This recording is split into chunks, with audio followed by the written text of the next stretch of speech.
Aku sudah menjelajah dunia buat nyari berbagai jalur sepeda paling menarik. Jujur, sebagiannya bisa bikin kepalamu pusing loh.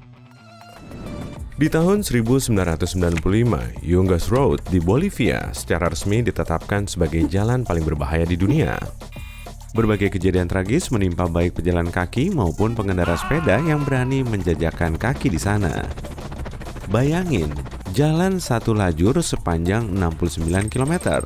Sekarang, tambahin 610 meter turunan tebing di tiap belokan tanpa pagar pengaman lagi. Padukan ini dengan hujan deras di musim angin muson. Ingat, di musim panas juga ada risiko batu longsor loh. Terakhir, tambahin fakta bahwa jalan itu nggak lebih lebar dari 3 meter. Selamat, kamu memperoleh jalan berbahaya bagi pengendara sepeda di gunung. Dulu, Jalan Yungas adalah satu-satunya jalan dari Coroico ke La Paz. Di tahun 2009, otoritas membangun sebuah jalan baru di gunung di dekatnya.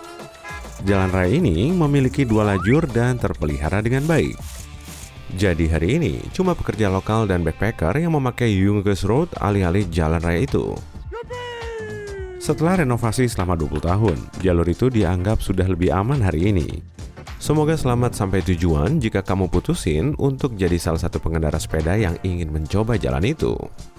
Ada tempat di mana kamu bisa bersepeda melewati air, yaitu Borchgreke Pond di Belgia.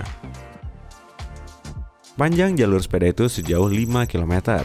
Kamu harus melewati sepanjang jalur dari satu pantai ke pantai lain.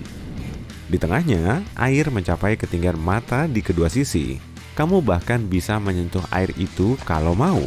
Selain itu, angsa dan hewan-hewan lain menemani perjalananmu. Lebar jalur itu 3 meter dan terbuka bagi pejalan kaki serta pelari. Jalur berikut dalam daftarku adalah White Line Trail. Ini adalah salah satu jalur sepeda off-road paling berbahaya di dunia. Jalur ini ada di Arizona, Amerika Serikat. Sekilas pandang saja terhadap jalur ini mungkin cukup untuk bikin sebagian orang bergidik. Michal Kolbeck, pembalap sepeda gunung profesional berpengalaman 15 tahun sekalipun, menggambarkan White Line Trail sebagai salah satu jalur paling menakutkan yang pernah dia tempuh.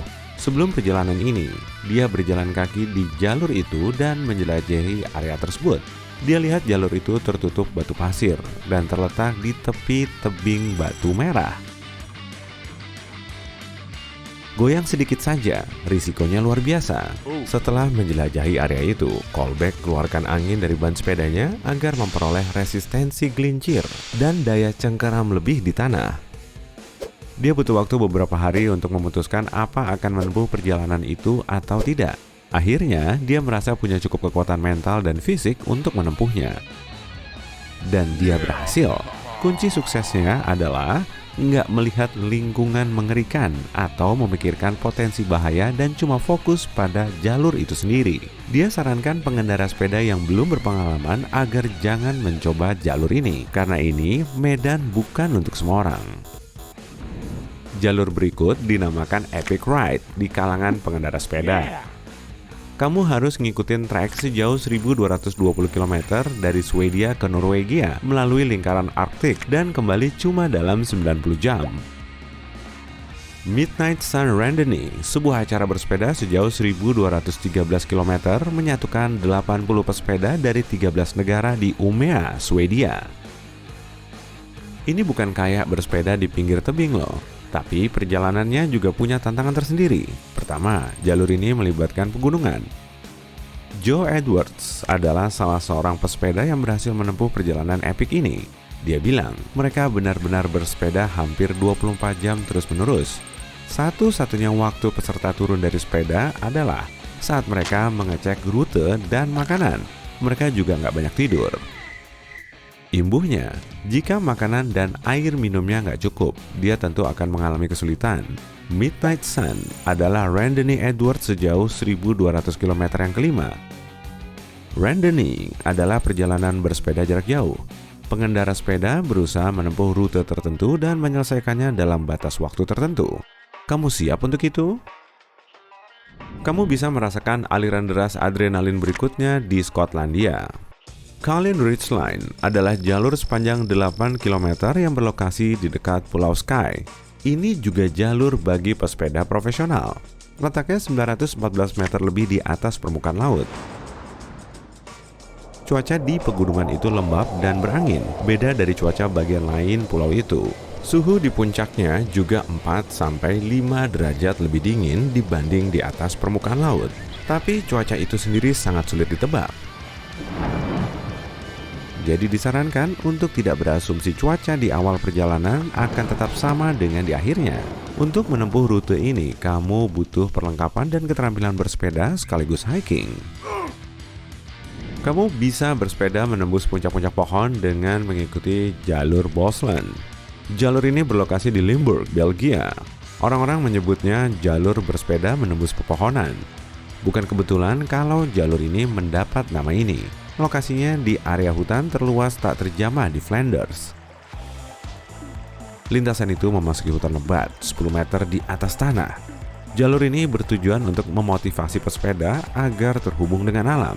Ini cocok banget bagi pecinta alam yang nggak mencari perjalanan menebarkan hati.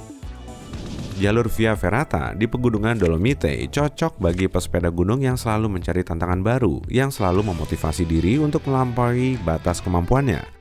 Bahkan para pendaki mengamankan diri mereka ke bukit-bukit di sana. Kalau enggak, mereka bisa merasakan pusing dan terjatuh. Oh my God. Harold Philip menjadi legenda karena berhasil turun melalui rute pendakian dengan tali terpasang di atas sepeda gunung. Christoph Thorensen memfilmkan perjalanan sepeda di Brenta Dolomite itu. Pesepeda itu telah menempuh perjalanan mustahil di berbagai dataran seperti gunung pasir tertinggi di dunia atau mengelilingi gunung berapi di ketinggian sekitar 6.000 meter. Dia bilang proyek ini adalah misinya dan mengaku kalau dia suka bersepeda di tempat-tempat menantang dan tidak biasa. Auckland, berlokasi di pulau utara Selandia Baru, telah membangun jalan layang untuk sepeda jauh di atas jalan-jalan arteri kota yang sibuk. Ini jalan aman bagi orang yang ingin sampai ke pusat kota. Lalu, jalan panjang itu terhubung dengan jaringan sepeda yang ada. Nggak perlu khawatir dengan lalu lintas. Dibanding jalur-jalur untuk pesepeda gunung profesional, jalan layang ini mirip jalan-jalan yang damai di taman. Jalur tebing Moher di Irlandia lebih menyerupai pinggiran sempit sebuah tebing dibanding jalur sepeda. Jalur ini berlokasi di ketinggian 204 meter di atas Samudra Atlantik. Selain itu, area ini dikenal dengan anginnya yang kencang dan tepinya yang berbatu-batu. Jalur ini menjadi sangat populer berkat internet. Di tahun 2006, pesepeda gunung Hans Rey dan Steve Pitt menempuh jalur ini. Belum ada orang yang mengikuti langkah mereka. Sebuah kesalahan kecil bisa melemparkan pesepeda langsung ke lautan. Longsoran bebatuan menjadi pengingat bagi para pengunjung. Pengingat yang baik tentang pentingnya menjauhi dan menghindari duduk di dekat tepi tebing Moher. Saatnya fakta seru. Tempat parkir sepeda terluas di dunia ada di Belanda. Banyaknya sepeda di sana bikin aku teringat ratusan orang di gedung konser atau stadion Olimpiade. Bersepeda telah menjadi gaya hidup di Belanda. Pencurian sepeda juga sangat umum. Jadi, para pemilik sepeda butuh tempat aman dan nyaman untuk menyimpan alat transportasi mereka. Di Utrecht misalnya, 43% perjalanan ditempuh dengan sepeda. Jadi, kota itu telah membangun tempat parkir berkapasitas 12.500 sepeda lebih.